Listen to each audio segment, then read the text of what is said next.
رسول اللہ صلی اللہ علیہ وسلم فرماتے ہیں انسان بسا اوقات اللہ کے کاغذوں میں اس کا مقام بہت اعلیٰ اور اونچا ہوتا ہے، اللہ دیکھتا ہے عمر اس کی تھوڑی رہ گئی ہے، سپیڈ اس کی بہت کمزور ہے، نیکیوں میں بڑا نکما ہے، میں نے اس کا مقام بڑا اونچا لکھا ہوا ہے، اگر اتنی مدت اسی سپیڈ سے چلا تو یہ نہیں پہنچ پائے گا۔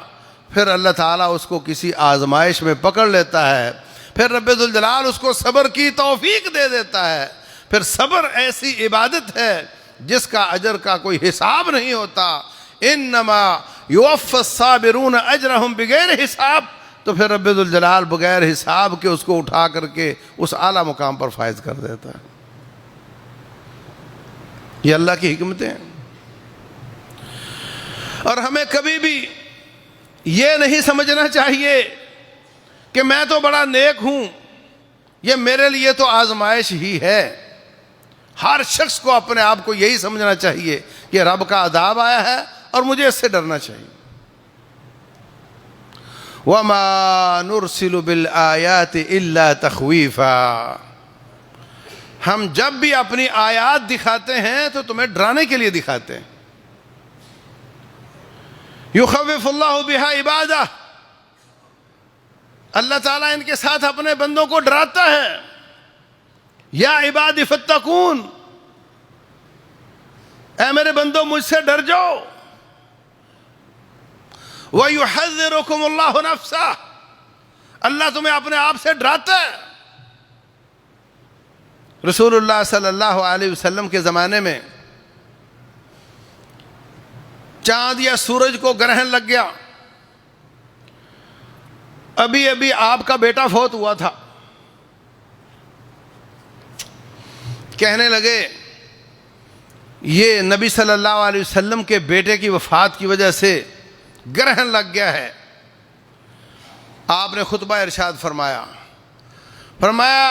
ان الشمس والقمر آیتین من آیات اللہ، یہ سورج اور چاند رب کی آیات ہیں۔ لوگ اس کا ترجمہ کرتے ہیں نشانیاں ہیں، ترجمہ ٹھیک ہی ہے مگر اس کا ترجمہ آیات ہی کرنا چاہیے۔ تلک آیات اللہ نتلوها علیک بالحق، یہ اللہ کی آیات ہیں جن کی ہم تلاوت کرتے ہیں حق کے ساتھ۔ یہاں ترجمہ نشانیاں نہیں کرتے، آیات ہی کرتے ہو نا، یہاں بھی آیات ہی کرو۔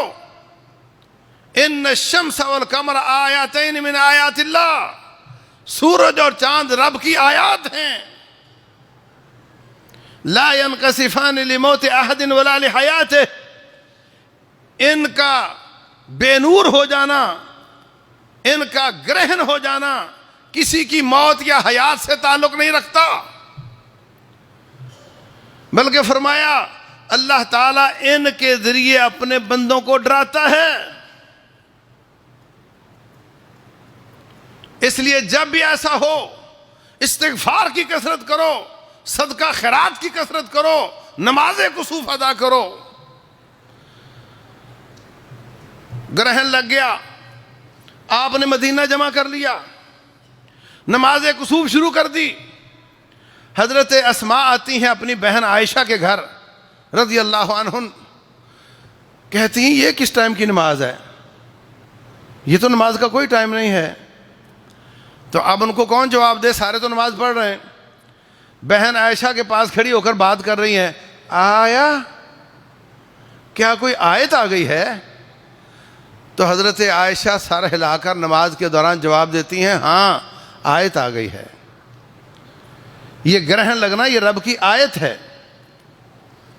ان فی خلق السماوات والارض واختلاف اللیل والنہار لآیات لأولی الالباب، زمین و آسمان کی تخلیق ہو،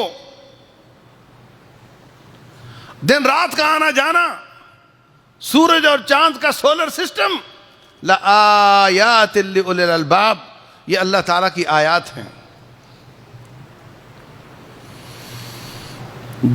کچھ آیات تکوینی ہوتی ہیں، کچھ آیات شرعی ہوتی ہیں۔ یہ ساری کائنات کی کھلی کتاب یہ رب کی کتاب ہے، یہ رب کی کتاب ہے، یہ اس کی آیات ہیں، ان کو سائنس والے پڑھتے ہیں، اور یہ قرآن آپ کے ہاتھ میں، یہ بھی رب کی کتاب ہے، اس کو دین کے طالب علم پڑھتے ہیں۔ یضل بہ کثیرا ویہدی بہ کثیرا،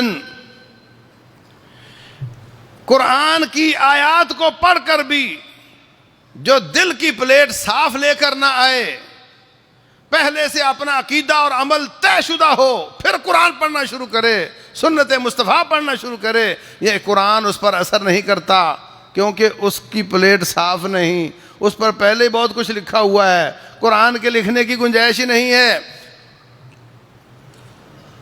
وہ قرآن پڑھ کر ہدایت یافتہ نہیں ہوتا، بلکہ بسا اوقات اس کی گمراہی میں اضافہ ہو جاتا ہے۔ اور جو کائنات کی کھلی کتاب کو کھلے دل کے ساتھ پڑھے، فزکس پڑھے، بایو پڑھے، کیمسٹری پڑھے، ہندسہ پڑھے، فلکیات کو پڑھے، یہ کائنات کی کھلی کتاب کی آیات ہیں، دل صاف ہو تو یہ آیات بھی اس کو اللہ تعالیٰ کے ساتھ جوڑ دیتی ہیں، اور دل صاف نہ ہو تو پھر اس پر نہ کوئی معجزہ کام کرتا ہے، نہ اس پر کائنات کی کھلی کتاب کام کرتی ہے، اور نہ اس پر قرآن کی آیات کی کوئی فائدہ ہوتا ہے۔ کلاه و دستار والا ہو، ممبر و محراب والا ہو، دل صاف نہیں تو قرآن اس پہ اثر نہیں کرتا۔ بے شمار دنیا کافر تھے، کوئی دائی ان کے پاس نہیں آیا، کائنات کی کھلی کتاب میں تحقیق کی اور اس بات پہ مجبور ہو گئے کہ اشہد ان لا الہ الا اللہ و اشہد ان محمد رسول اللہ۔ جاپان کا ایک سائنسدان کہتا ہے کہ میں نے بسم اللہ پڑھی تو پانی کو میں نے مشین سے دیکھا تو اس کے خلیات بڑے خوبصورت ہو گئے، اور میں نے گالی دی پانی کے اوپر تو اس کے خلیات کو میں نے مشین سے دیکھا تو بڑے بدصورت ہو گئے۔ یہ رب کی آیات ہیں جن کو دیکھ کر اور سن کر دل سے سبحان اللہ نکلتا ہے۔ پھر کہتا ہے یہ کائنات خود بخود کیسے بن گئی؟ آپ کسی چیز کا چھوٹے سے چھوٹا ذرہ لو، اس کو مشین کے ساتھ دیکھو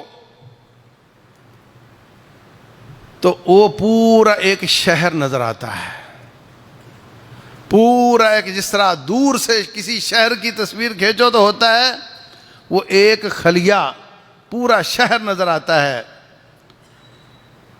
تو اس طرح کئی سائنسدان مسلمان ہوئے، لیکن مستشرقین جنہوں نے شرک اور کفر پر رہتے ہوئے اسلام کا مطالعہ کیا اس میں سے کیڑے نکالنے کے لیے، وہ بڑی بڑی کتابیں بھی لکھ گئے۔ المعجم المفہرس لفاظ الحدیث 8-9 جلدوں میں کتاب ہے، بہت بڑا کام کیا ہے انہوں نے، مگر وہ مسلمان نہیں تھے۔